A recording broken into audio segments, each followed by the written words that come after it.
नमस्कार,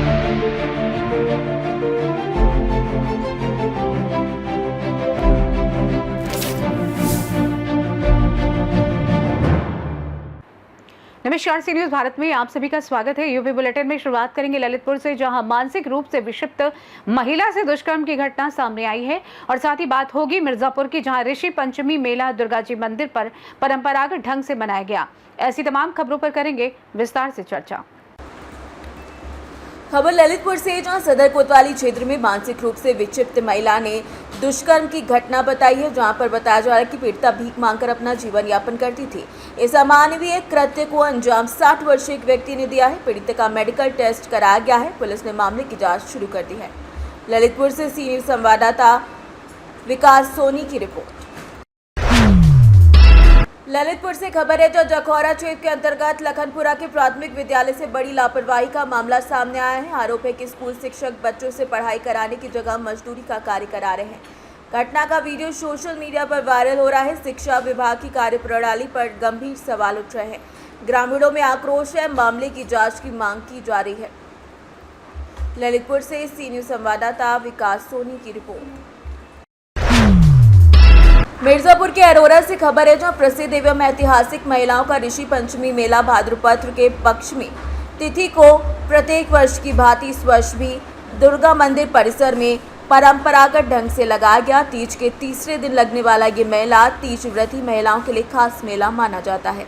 इस मेले में सुबह से ही महिलाएं अपने घरों से गुजिया, पापड़, अन्य खाने की सामग्री लेकर पहुंचती हैं। नेशनल हाईवे पर पड़ने वाला ये मेला पुलिस के लिए भी चुनौती का मुख्य कारण बनता जा रहा है। भीड़ को नियंत्रित करने के लिए स्थानीय प्रशासन रोड पर नियंत्रण हेतु वन वे की व्यवस्था करती दिखाई दे रही है। कोई भी अप्रिय घटना ना घटे। मेला क्षेत्र में महिलाओं की उपस्थिति को देखते हुए प्रशासन द्वारा महिला कांस्टेबल की उपस्थिति मंदिर गर्भ में रही, जिससे चेन स्नैचिंग की घटना से बचा जा सके। गुरुजी, आपका क्या नाम है? सत्यनारायण पांडे। ये मेला क्यों प्रसिद्ध है? एक दुर्गा जी का मेला जो है बहुत अनमोल रत्न है। यहाँ हिमालय से लोग आते थे, यहाँ पर तपस्या करते थे। संतों का नाम कुछ बता रहे हैं, सुनिए। निर्मल बागेश्वर दास, ज्ञानेश्वर दास और भी लोग ऐसे लोग यहाँ 5-6 बरस तपस्या किए हैं। यहाँ पर लगभग 500 बरस से ऊपर का ये मेला है। यहाँ बड़ा प्राचीन बहुत मुद्दत से लोग सोनभद्र से, चंदौली से, दुधे, चौपन, पिपरी, रेहंडम, गाला, उमरा, खैरजिया, इधर इलाहाबाद, मिर्जापुर, इधर तक क्षेत्र से लोग आते हैं। लोग दर्शन करने के लिए माता का अपना मनोकामना पूरा कराते हैं। यह मेला कितने वर्षों से होता आ रहा है और मेले का नाम क्या है? श्री सप्तऋषि दुर्गा जी मेला पट्टी कला अहरौरा मिर्जापुर मेले का नाम है। इस मेले से ये प्रसिद्ध है। ये मेला कब आयोजन किया जाता है? भादो महीना के शुक्ल पक्ष पंचमी को ठीक है गुरु। मेला लगता है। इस मेले में कितने लोग आते होंगे? लगभग 4 लाख लोग। क्या नाम है आपका? संजय सिंह। इस मेले में आए हैं, क्या कहना चाहते हैं आप? यहाँ बहुत दूर दूर से लोग आते हैं मेले में। ये मेला कजरवा मेला के नाम से जाना जाता है। तो यहाँ कम से कम हजारों में जनसंख्या होती है। सुबह से यहाँ भीड़ लगता है और अभी रात 9 बजे तक यहाँ भीड़ चले जा रहे हैं। और यह मेला काफ़ी प्रसिद्ध है। यह मेला लगभग हमको लगता है कि इधर आसपास के क्षेत्र और यहाँ से कई दूर दराज के क्षेत्रों से यहाँ के दर्शनार्थी माता के मंदिर में आते हैं। आप कितने वर्षों से आ रहे हैं? ये मेला कितने वर्षों से होता आ रहा है? ये वर्षों पुराना मेला चला आ रहा है। हम यहाँ लगभग 10 वर्षों से आ रहे हैं विगत। आप कहाँ से आ रहे हैं? जी, मैं यहीं नजदीक पट्टी कला ग्राम अरोरा जिला मिर्जापुर का निवासी हूँ। मिर्जापुर से सी न्यूज संवाददाता अनिल केशरी की रिपोर्ट। पीलीभीत जिले के ग्राम गजरौला कला मुस्तकिल में बरसात ने लोगों की मुश्किलें बढ़ा दी हैं। यहाँ सड़कें न बनने की वजह से बारिश का पानी सीधे लोगों के घरों तक पहुंच रहा है। हालात इतने खराब हो चुके हैं कि ग्रामीणों को मजबूरी में खुद ही मिट्टी डालकर रास्ता बनाना पड़ रहा है। गांव वालों का कहना है कि बरसात के दिनों में ये समस्या हर साल खड़ी हो जाती है। कीचड़ और पानी से भरी गलियों से होकर निकलना लोगों के लिए बेहद कठिन हो गया है। ग्रामीणों का आरोप है कि उन्होंने कई बार प्रशासन से पक्की सड़क बनाने की मांग की, लेकिन अब तक कोई सुनवाई नहीं हुई है। गांव वालों का कहना है कि अगर जल्द समाधान नहीं हुआ तो पानी और गंदगी से बीमारियों का खतरा और बढ़ जाएगा। पीलीभीत से सी न्यूज संवाददाता रिजवान फैजी की रिपोर्ट। खबर उत्तर प्रदेश के हापुड़ से है, जहां प्रेमी की बेवफाई से आहत होकर प्रेमिका ने जहरीला पदार्थ खाकर खुदकुशी कर ली। बताया जा रहा है कि हापुड़ शहर कोतवाली की रहने वाली एक युवती का गाजियाबाद के नाहल गांव निवासी मोइन नामक युवक से प्रेम प्रसंग चल रहा था। मोइन ने शादी का झांसा देकर युवती के साथ कई बार शारीरिक संबंध बनाए और अश्लील वीडियो बना लिया। बाद में मोइन ने युवती से शादी से इनकार कर दिया और जबरन युवती से मिलने की धमकी देने लगा और ना मिलने पर युवती के अश्लील वीडियो वायरल करने की धमकी देने लगा।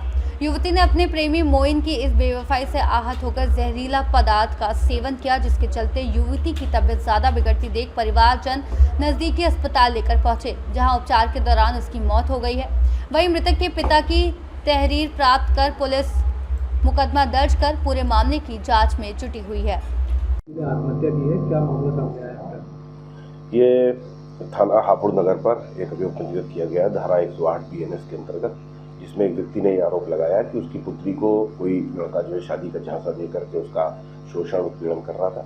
बाद में बेटी के द्वारा जहरीला पदार्थ खा करके उसमें आत्महत्या करी गई है। इसमें बेचना हो रही है, चौकी इंचार्ज के द्वारा बेचना की जा रही है, प्रवेशन किया जा रहा है।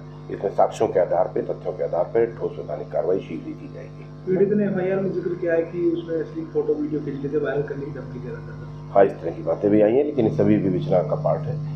जैसा साक्ष्य होगा उसके अनुसार कार्रवाई। आरोपी कहाँ का रहने वाला है? आरोपी इसमें रहने वाला है नाहल गांव, जो कि थाना मसूरी में पड़ता है, और जो पीड़िता थी जिसके द्वारा आत्महत्या किया जाना बताया गया है, वो सरावा गांव की रहने वाली। हापुड़ से सीनियर संवाददाता सचिन सागर की रिपोर्ट। हरदोई जिले के मल्लावा कोतवाली क्षेत्र में एक दर्दनाक घटना सामने आई है।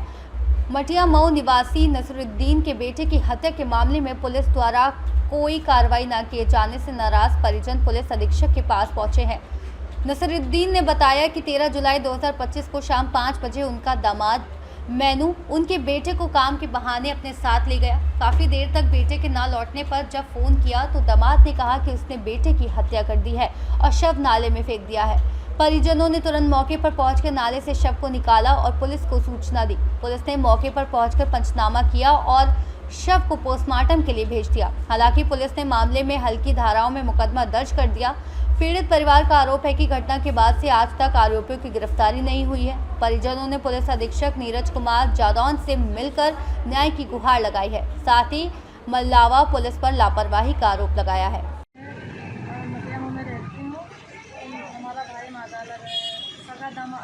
ने मारा है, तो हमारी FIR नहीं लिखी जा रही थी। 40 दिन के बाद जब लिखी गई, कप्तान साहब ने लिखवाई, तो वो अब इस पर कोई कार्रवाई पुलिस वाले नहीं कर रहे हैं। हम लोग जाते हैं थाने, वहाँ डरा धमका के भगा देते हैं, कहते हैं साल 2 साल में जब होगी तब आपको बताएंगे। हमारे दरवाजे आते हैं, कुछ नहीं करते, वो ऐसे ही घूम रहा, उसको पकड़ नहीं रहे।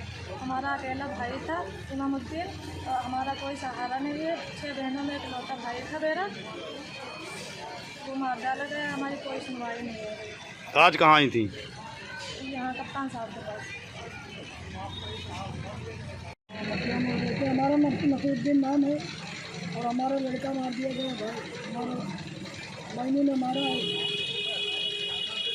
लेके गए थे 1 बजे रात को लाश मिली है। आज तक अभी तक कोई कार्रवाई नहीं हुई है।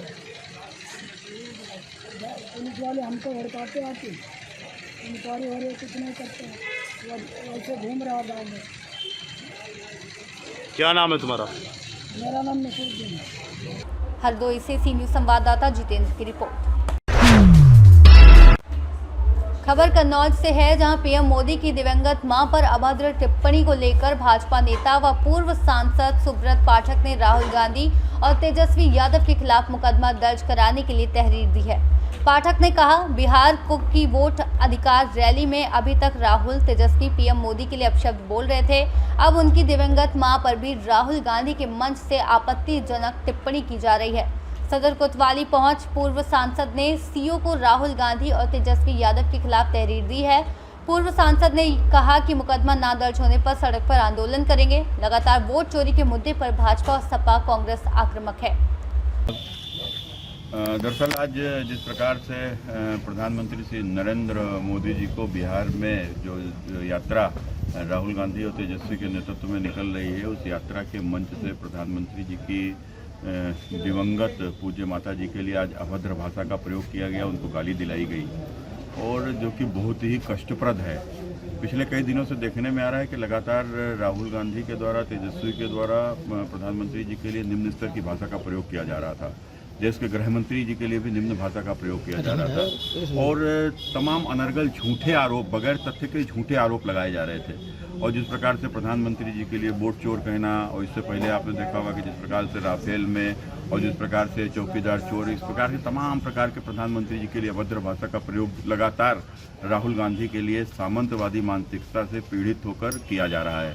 हम सभी ने देखा, कभी राहुल मोदी जी को गाली, मोदी जी के माता जी को गाली, मोदी जी के पिताजी को गाली, मोदी जी की जाति को गाली, और जिस प्रकार से निम्न स्तर की भाषा का प्रयोग राहुल गांधी जी के लिए लगातार किया जा रहा है, उससे हम सब देशवासियों की जो आत्मा जो आहत है, हम लोग बहुत दुखी हैं। और निश्चित रूप से इसके ऊपर अगर कठोर कार्रवाई न हुई तो एक देश में एक आंदोलन छिड़ सकता है, क्योंकि इस देश की जनता प्रधानमंत्री श्री नरेंद्र मोदी जी से बहुत प्रेम करती है।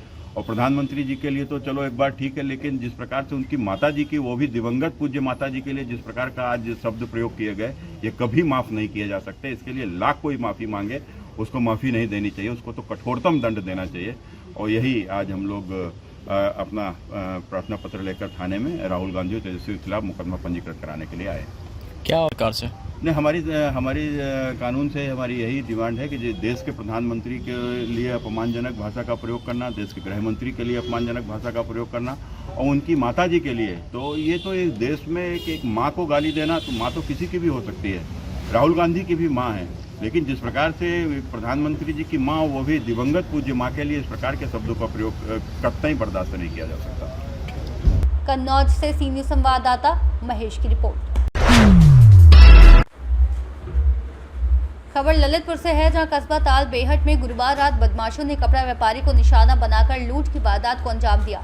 जानकारी के अनुसार कपड़ा व्यापारी सुभाष चंद्र जैन गली में लघुशंका के लिए गए थे। वापस लौटते समय बाइक सवार युवकों ने पता पूछने के बहाने उन्हें रोका और तमंचा सटाकर उनकी 2 सोने की अंगूठियां लूटकर फरार हो गए। घटना की सूचना मिलते ही पुलिस मौके पर पहुंची और बदमाशों की तलाश में कई टीमों का गठन किया गया।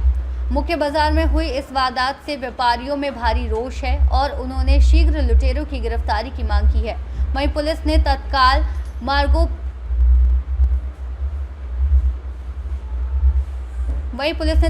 मार्गों पर हाईवे पर नाकाबंदी की है। बोलो। हम बाथरूम करने गए थे, तो उन्होंने हमसे पूछा कि रंगूपाल यादव को पहचानती? हमने कि हम नहीं पहचानती। बोले यहाँ कहाँ जा रहा है? तो उन्होंने कट्टा बताया, तो अंगूठी निकाल ली। कौन से हाथ से अंगूठी निकली? एक दाएं में, एक बाएं में। कौन से देखो?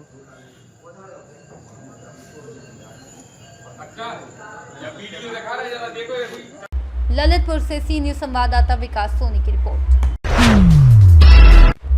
खबर मुरादाबाद से है, जहां लंबे समय से गांव के गरीब व्यक्तियों के साथ धोखाधड़ी एवं ग्राम समाज की भूमि पर कब्जा किए जाने वाले लोगों को झूठे केसों में फंसाने जैसी शिकायतों को लेकर दर्जनों ग्रामीणों ने पहले अपनी शिकायत क्षेत्र के विधानसभा पूर्व प्रत्याशी अजय प्रताप से की, फिर उनके संरक्षण प्राप्त कर उनके साथ कोतवाली में आकर कोतवाली प्रभारी को अपनी शिकायत देकर अपने लिए न्याय की गुहार लगाई।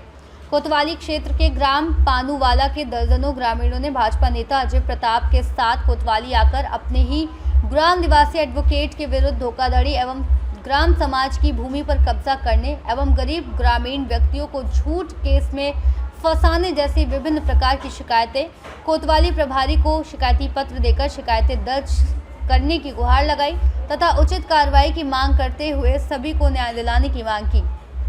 कोतवाली प्रभारी द्वारा ग्रामीणों को पूर्ण रूप से न्याय दिलाने का आश्वासन दिया गया है। मुरादाबाद से सी न्यूज़ संवाददाता देशरतन सिंह की रिपोर्ट। फिलहाल के लिए इस खास बुलेटिन में बस इतना ही। देश दुनिया की तमाम बड़ी खबरों को जानने के लिए जुड़े रहिए सी न्यूज़ भारत के साथ। हर खबर आपके साथ, आपके हाथ।